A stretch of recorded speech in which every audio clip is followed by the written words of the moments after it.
So guys, today we have discussed on most multiple choice questions of finite element method. So let's start. The first question is the total potential energy of an elastic body is defined as option A strain energy minus का work potential, option B strain energy plus का work potential, option C strain energy plus का kinetic energy minus का work potential, option D strain energy minus का kinetic energy minus का work potential. And you know very well the minimum total potential energy can be defined as the strain energy, the sum of the strain energy and the work done. So you know that the strain energy minus the work potential is the right answer. Because of that, this negative sign means the work done on the system. क्योंकि यहाँ पर जो work done हो रहा है वो system के ऊपर हो रहा है, इस केस में हमने यहाँ पर नेगेटिव साइन लिया, इसलिए टोटल पोटेंशियल एनर्जी होता है वो स्ट्रेन एनर्जी माइनस का वर्क पोटेंशियल होता है, इसलिए option A is right. I hope आपको समझ में आ गया होगा।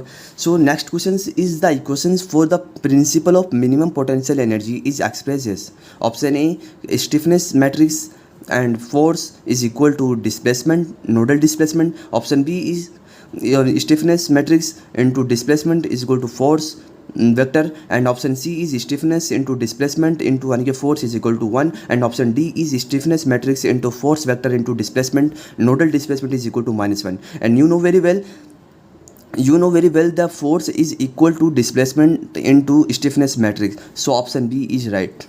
Okay, and stiffness is in the form of matrix. I hope आपको सेकंड क्वेश्चन भी समझ में आ गया होगा। एंड द थर्ड क्वेश्चन यानी कि is sum of shape function is. सबसे पहले हम बात करते हैं शेप फंक्शंस होता क्या है। तो शेप फंक्शंस का मतलब ये होता है कि उससे पहले हम बात करते हैं before understand the concept of shape functions, उससे पहले हम बात करते हैं फाइनाइट एलिमेंट इक्वेशंस हम क्यों ड्राइव करते हैं। वो इसलिए ड्राइव करते हैं कि सपोज डेट आपके पास कोई एग्जाम्पल लेते हैं हम, कोई बॉडी आपके पास जहाँ पर आपका जो नोड है वो ये जो नोड यहाँ पर हम फाइंड करते हैं डिस्प्लेसमेंट, तो इस केस में जब हम डिस्प्लेसमेंट फाइंड करते हैं ना, ये नोड 1 मान लिया या नोड 2 मान लिया, तो यहाँ पर जब हम डिस्प्लेसमेंट फाइंड करते हैं इस नोड को हम क्या बोलते हैं, प्राइमरी नोड बोलते हैं। तो जब आप डिस्प्लेसमेंट फाइंड कर रहे हो प्राइमरी नोड के लिए तो उस केस में हम फाइनाइट एलिमेंट इक्वेशंस का यूज करते हैं। बट जब आपको ये बोल दिया जाए कि यहाँ इस बॉडी के अंदर इस पॉइंट के ऊपर और इस पॉइंट के ऊपर आपको नंबर 3 पॉइंट मान लेते हैं, इसको 4 पॉइंट मान लेते हैं, इस पॉइंट के ऊपर आपको क्या निकालना है, डिस्प्लेसमेंट निकालना है, और इस पॉइंट को 1 पॉइंट को 2 पॉइंट को तो हम बोलते हैं प्राइमरी नोड, एंड जो 3 पॉइंट होगा और जो 4th पॉइंट होगा नोड होगा उसको हम बोलते हैं इंटीरियर नोड। इसलिए जब भी इंटीरियर नोड की बात आती है तो वहाँ पर हम शेप फंक्शन का यूज करते हैं। जब प्राइमरी नोड की बात आएगी, जब डिस्प्लेसमेंट फाइंड करना है प्राइमरी नोड के ऊपर, तो हम बात करेंगे फाइनाइट एलिमेंट इक्वेशंस की। लेकिन जब आपसे बोला जाए कि इंटीरियर डिस्प्लेसमेंट निकालना है, इंटीरियर नोड के ऊपर डिस्प्लेसमेंट निकालना है आपको, तो उस केस में हम यूज करेंगे शेप फंक्शन का। सो याद रखना जब भी शेप फंक्शंस की बात हो तो वहाँ पर सम ऑफ शेप फंक्शन जो होता है वो हमेशा ऑलवेज 1 होता है। ओके, ऑलवेज 1 होगा। आई होप आपको इतना समझ में आ गया होगा कि शेप फंक्शंस क्या होता है, और जो उसका सम होगा वो शेप फंक्शन की जो प्रॉपर्टी होती है शेप फंक्शन के अंदर, उसमें जो सम होगा शेप फंक्शंस का वो इक्वल 1 होता है। नेक्स्ट क्वेश्चन की बात करते हैं हम। Next question number 4, the rate of heat flow on conduction is given by the Fourier law, and you know very well the Fourier law can be defined as Q is directly proportional to the area and also directly proportional to the temperature gradient dt upon dx। So we can say that Q is equal to proportional को अगर जब हम हटाएंगे तो यहाँ पर minus का KA dt upon में dx होता है, इसलिए यहाँ पर ऑप्शन नंबर जो आता है हमारे पास B जो है वो सही है, जहाँ पर Q is equal to heat transfer, rate of heat transfer, K is equal to thermal conductivity, A is equal to area, and dt upon dx is equal to temperature gradient. And this minus sign is only used to manage that temperature difference का जो minus जो temperature difference में जो minus जो negative sign आएगा उसको manage करने के लिए हम यहाँ पर नेगेटिव साइंस का यूज किया है। इसलिए जो rate of heat flow on conduction by the Fourier law की अगर बात की जाए तो Q is equal to minus का KA dt अपॉन dx यहाँ पर इसका फॉर्मूला होता है। सो आई होप आपको चारों क्वेश्चंस आपको समझ में आ गए होंगे, अभी तक कोई डाउट नहीं है। अगर आपको कोई डाउट हो तो आप कमेंट सेक्शंस के अंदर मुझे कुछ पूछ सकते हो। Okay, so next question is number 5 is number of shape functions in two node bar elements are option A 6, option B is 4, option C is 3, option D is 2। एक बात याद रखना, जब भी आपको बोला जाए कि फाइनाइट एलिमेंट के अंदर कि each element has a primary node, तो याद रखना हमेशा 2 नोड होते हैं ईच एलिमेंट के अंदर। और उस केस में अगर आपको पूछा जाए कि इंटीरियर नोड जो है वो इंटीरियर नोड की बात की जाए तो वहाँ पर शेप फंक्शन की बात होती है। इसलिए जब भी हमें नोड बोल दिया जाए कि नोडेड बार एलिमेंट अगर 2 है तो इसका मतलब वहाँ पर शेप फंक्शन भी कितने होंगे, 2 होंगे। इसलिए ऑप्शन डी जो है वो हमारा यहाँ पर राइट है, मतलब 2। ओके उसके बाद में हम बात करते हैं the ratio of largest dimension to smallest dimension is defined as. Option A shape ratio, option B element ratio, option C aspect ratio, option D mode shape.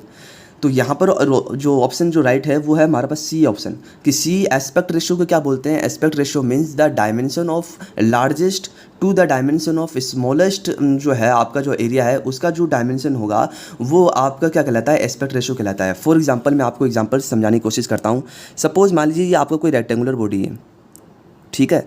तो यहाँ पर इसकी जो है मतलब मान लीजिए कि ये रेक्टेंगुलर बॉडी है जिसकी जो आप बोल सकते हो कि जो लेंथ है वो हम 6 मीटर बोल रहे हैं, और जो इसकी जो हाइट है ना, ये जो आप बोल सकते हो विड्थ बोल सकते हो, ओके, तो वो हम मान लें 3 मीटर है। तो इसका मतलब यहाँ पर लार्जेस्ट डायमेंशन क्या है, 6 मीटर है, और स्मॉलेस्ट डायमेंशन क्या है, 3 मीटर है। तो यहाँ पर एस्पेक्ट रेशियो क्या हो जाएगा, 6/3। इसका मतलब कितना हो जाएगा, 2 हो जाएगा।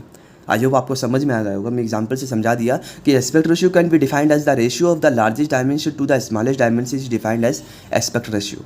Okay next question is from the following option identify the incorrect weight residual method. This weight residual method is also used for, so पहले हम बात करते हैं वेज रेजिडुअल मेथड क्या होता है। Weight residual method is also use for to identify the approximate solution. Okay so यहाँ पर जो 4 types of weight residual method होते हैं। फर्स्ट आपके पास कोलेक्शन मेथड होता है, ठीक है। सेकंड आपके पास जो है सब डोमेन मेथड होता है। थर्ड जो है आपके पास वो लिस्ट स्क्वायर मेथड होता है, एंड फोर्थ जो है वो गैलेर्किन मेथड होता है। तो इन चारों में से कौन सा ऑप्शन इनकरेक्ट है, तो यहाँ पर हमारे पास पता है कि गैलेर्किन मेथड होता है, वेट रेजिडुअल मेथड का टाइप्स होता है, कोलेक्शन भी होता है मेथड, एंड लिस्ट स्क्वायर भी होता है। इसलिए यहाँ पर जो इनकरेक्ट आंसर है वो हमारा सी विल्सन क्यू मेथड, जो इसका टाइप नहीं है।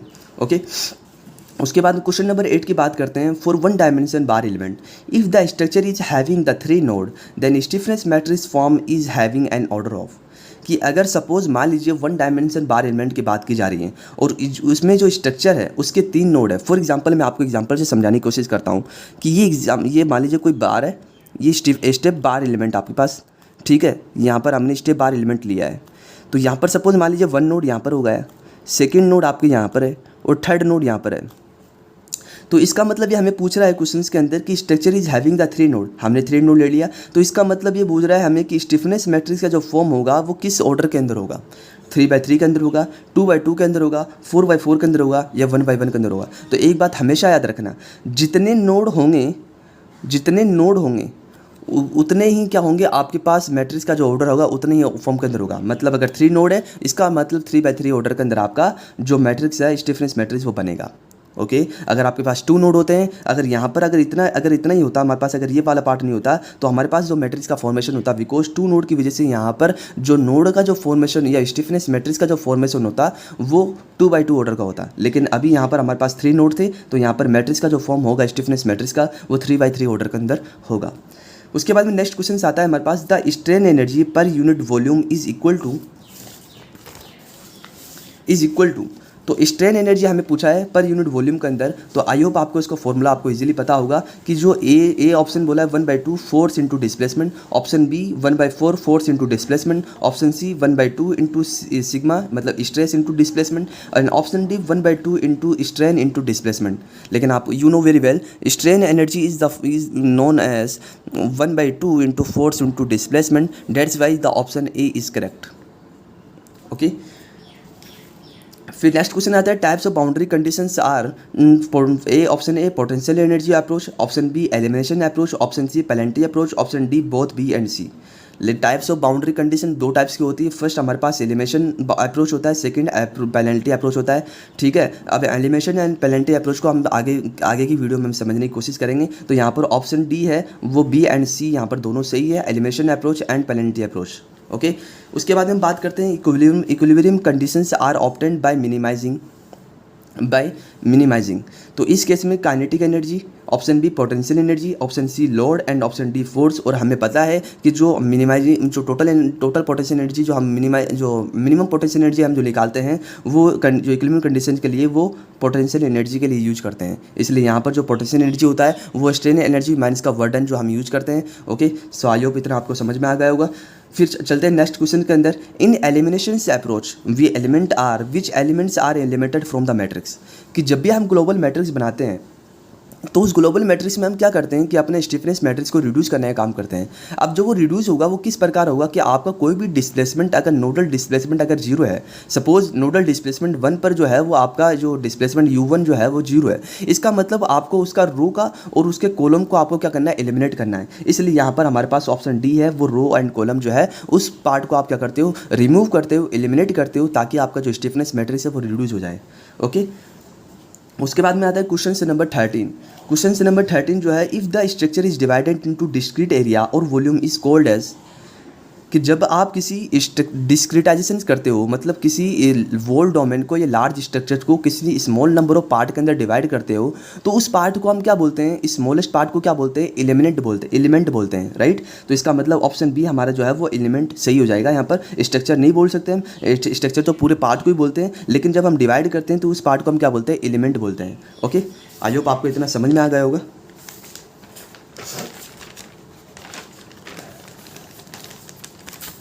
इसके बाद में क्वेश्चन से नंबर 14 की बात करते हैं। क्वेश्चन नंबर 14 क्या बोलता है कि in finite element modelling every element connect to, कि फॉर एग्जांपल ये आपका कोई एलिमेंट है, ठीक है, तो ये जो एलिमेंट होगा वो किससे कनेक्ट होगा, ऑब्वियसली नोड से कनेक्ट होगा। तो यहाँ पर कितनी नोड से कनेक्ट हो रहा है, नोड 1 एंड नोड 2, कि जो ईच एलिमेंट होगा वो कनेक्ट होगा 2 नोड्स के साथ में। इसलिए यहाँ पर option A 4 node wrong, option B 3 node, option C is right, because यहाँ पर 2 नोड से कनेक्ट होता है, each element connect 2 node. Okay, उसके बाद हम बात करते हैं क्वेश्चन नंबर 15 की। इन वन डायमेंशनल प्रॉब्लम, दोबारा पढ़ना, in one dimension problem each node has degree of freedom, कि प्रत्येक नोड के कितने डिग्री ऑफ फ्रीडम होंगे। तो ऑब्वियसली एक बात हमेशा याद रखना कि हम यहाँ पर बात कर रहे हैं वन डायमेंशन की, तो जब वन डायमेंशन की बात करेंगे तो यहाँ पर जो डायरेक्शंस होगी डिस्प्लेसमेंट की, वो सिर्फ एक ही डायरेक्शन में होगा, मतलब एक्स डायरेक्शन में होगा। तो जब एक ही डायरेक्शन में होगा तो number of independent coordinate system कितने रिक्वायर्ड होंगे, सिर्फ एक ही याद होगा। तो मतलब डिग्री ऑफ फ्रीडम कितना होगा आपके पास, सिर्फ 1 ही होगा। फॉर एग्जाम्पल मान लीजिए हमारे पास कोई बॉडी है, ठीक है, ये फिक्स है इस पॉइंट से, और यहाँ पर हमने एक्सियल लोड अप्लाई किया। तो जब हम एक्सियल लोड अप्लाई करेंगे तो ये बॉडी सिर्फ इसी डायरेक्शन में मूव करेगी। जब ये बॉडी इसी डायरेक्शन में मूव करेगी तो इसका मतलब डिग्री ऑफ फ्रीडम भी कितना हुआ आपका, 1 डिग्री ऑफ फ्रीडम होगा। कब, जब वन डायमेंशन की हम बात करेंगे। ओके, उसके बाद में आता है क्वेश्चन नंबर 16, डिस्क्रिटाइजेशन इंक्लूड, कि डिस्क्रिटाइजेशन जब आप करते हो वोल्ड डोमेन को या वोल्ड स्ट्रक्चर को, जब आप कन्वर्ट करते हो स्मॉल पार्ट्स के अंदर, तो वो स्मॉल पार्ट्स को हम क्या बोलते हैं, एलिमेंट बोलते हैं। तो इसका मतलब एलिमेंट हो गया। उसके बाद में क्या होता है, जब आप नोड को जब नोड जो स्मॉल पार्ट में कन्वर्ट करते हैं तो वो जो स्ट्रक्चर होगी वो किससे कनेक्टेड होती है, वो इंटर कनेक्टेड पॉइंट से कनेक्ट होती है, जिसे हम नोड बोलते हैं। तो इसका मतलब option A nodal, option B element, option C element and node, option D no element and no node. तो यहाँ पर एलिमेंट का भी फॉर्मेशन होता है और नोड का भी फॉर्मेशन होता है। जब आप पूरी की पूरी स्ट्रक्चर को जब डिवाइड करते हो स्मॉल पार्ट के अंदर, तो वहाँ पर एलिमेंट जो है स्मॉल पार्ट्स का जो फॉर्मेशन डेवलप हो रहा है, उसके बाद में जो इंटरकनेक्टेड पॉइंट होता है जिसे हम नोड बोलते हैं, तो वहाँ पर नोड भी हो गया। तो इसका मतलब element and node is right option. Okay, उसके बाद में हम बात करते हैं क्वेश्चन नंबर 17 की। The finite element method is used to solve the problem. Option A approximate solution, option B rigorously, option C uniformly, option D identically. और आपको पता है कि finite element method is a numerical method which is used to obtain the approximate solution in the many engineering field. Okay, इसका मतलब option A is right, approximate solution.